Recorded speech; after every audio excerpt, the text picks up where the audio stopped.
Hi everyone, this is Abhishek from ShakeTheCosmos.com. I get a lot of questions around what is product management? How can I get into product management? So, because I've been a product manager before, I helped companies launch many successful products. I wanted to just make this episode to clear some of the myths and also just give some value to how you can get into those product management careers and jobs. So let's get into it.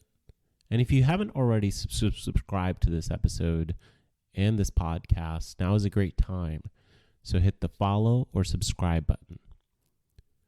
So the number one question that comes to mind that people ask is, what is product management? And this is an important question because if whether you're interviewing for marketing careers or product management careers, people always want to know, and there's sort of some mystery behind it. So I'll just break it down. Before I got into product management, I really didn't think about the profit and loss statement of a company. And the real shift happened when I thought about my career as a profit and loss statement of the company. And what do I mean by that? So think of a company as there are things that the company has that the company spends money on. Those are sort of the cost centers of the company.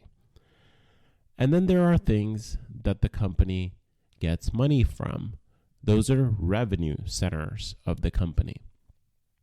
So when there are jobs and careers, I thought about, I was doing project management. So there are things that the company spends money on, and project management is one of those things. So is human resources, so is IT, and the careers that are in those categories are things that the company is spending money on, and those are cost centers. The real shift for me happened when I thought of making a shift to the revenue centers of the company. And really, so if you think about, there's cost centers and revenue centers. So there are careers that lie in cost centers, and product management is a career that lies in the revenue center. So I consciously made a shift for myself that I am going to be on to the part of the company which helps the company make money. And once I was able to do that, that was sort of the mind shift, the mindset I needed to get into product management. So again, that's where product management really sits. Now, what is product management? We'll have many different answers. For me, the real answer came when I was with a customer, a prospective customer, and I was showing them potentially a product for the future. And they literally took the product that I was, thinking about potentially launching in future. They took it and threw it on me and threw it on the wall. And that by itself was an example of what is it? Well, not necessarily the act of throwing it away, but me watching that, me learning from that, and then taking that insight and bringing it back to the company, bringing it back to the development teams, bringing it back to the engineering teams, and really communicating and influencing decision-making from not just development teams, not just cross-functional team, but the executive leadership levels and building those business plans. And that's really what product management comes down to, really watching for those moments. And having that keen ability to influence the stakeholders throughout the organization. So the next question that a lot of people ask is, what is something that I've learned as a product manager? What is something that product managers do day to day? And I'm going to answer this question just from my own perspective, from what I have learned. And I would boil it down to three things.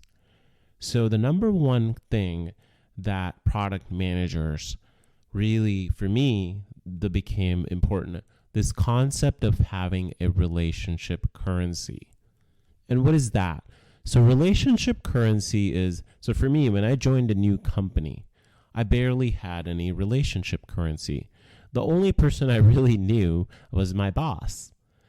And as I spent time with different types of people, I am building some relationship currency.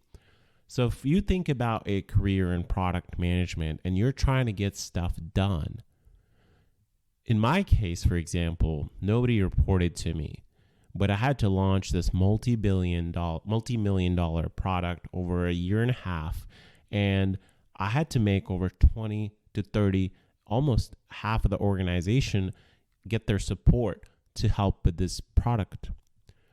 So how do I accomplish that? It's because of relationship currency. So for me, I really start by getting to know the different cross-functional team. So I really literally would put down on a whiteboard the different stakeholders, different teams who are involved. So just so visually, I see the complexity of the people and the teams involved and understand them. And everybody is different. So, there aren't necessarily stereotypes here. Okay, engineers are always thinking this way, or regulatory is always thinking this way. This is very much a very personal activity.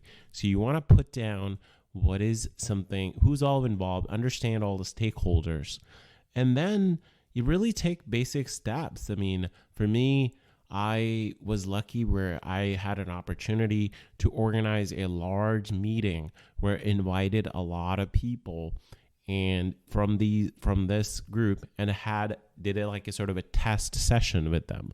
So maybe you can, if you're trying to new to product management, that's an opportunity. Organize a meeting with a lot of cross-functional stakeholders, and all I was doing was facilitating.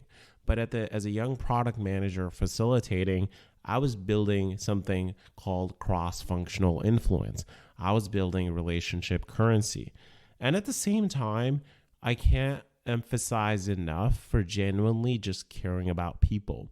And what do I mean by that is, as the project continues, as the product is going through different phases of its development, of its potentially commercialization, appreciating the different people that are involved.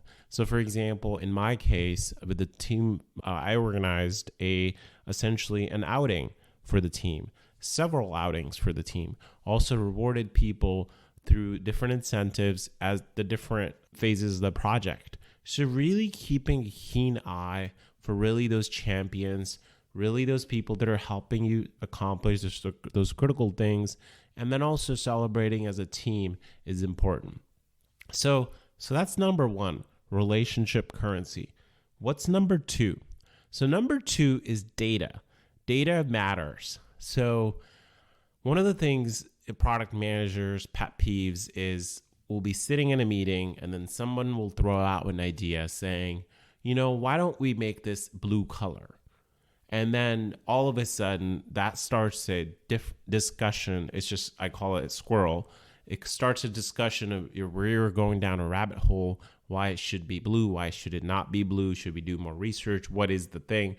And that's where a product manager like I can step in and say, and look at my understanding of the data. If I understand the data from the customer, I can then share that with the group. So in my case, for example, I would say, all right, well, thank you for that suggestion. However, we ran a focus group, or we tested this product and in a beta phase with a bunch of customers, and this is what they said. And this was their preference. Maybe they just said, we don't care about the color. Or maybe they said yellow. So just sharing that data is very, very important. And that is something people will listen to. So in my organizations, that I've been part of, thankfully, folks listen to that, and then the decision making can then be informed by that.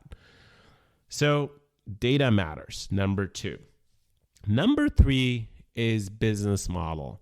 So this is something I was thankful for my education at UC Berkeley Haas School of Business, where I really understand the difference in not just kind of understanding financial modeling, but also understanding the business modeling side of things. And what do I mean by that is essentially you want to have a plan for the next 4 or 5 years with a lot of assumptions built in and written out, and being very transparent in what the product will cost, how much revenue do you expect. And this sounds like a daunting task in the beginning, but it doesn't have to be.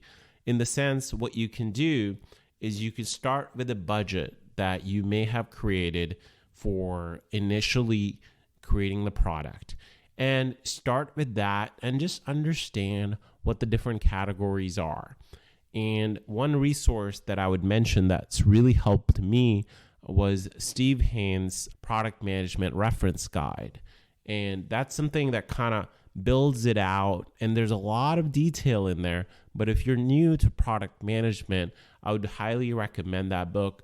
Just having that on the side, and also, again, really keeping up with the business model piece will help you make sure that you're convincing in your conversation to the executives in building a business plan.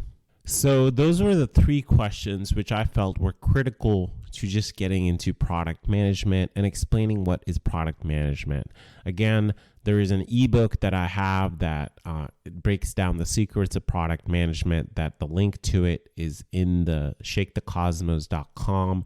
And you could also just click on the link within the podcast description. So if you haven't already hit the follow or subscribe button, now is a great time to do that. And again, if you have questions that you want answered, just send me a message through shakethecosmos.com, and I'll be sure to get to you through there.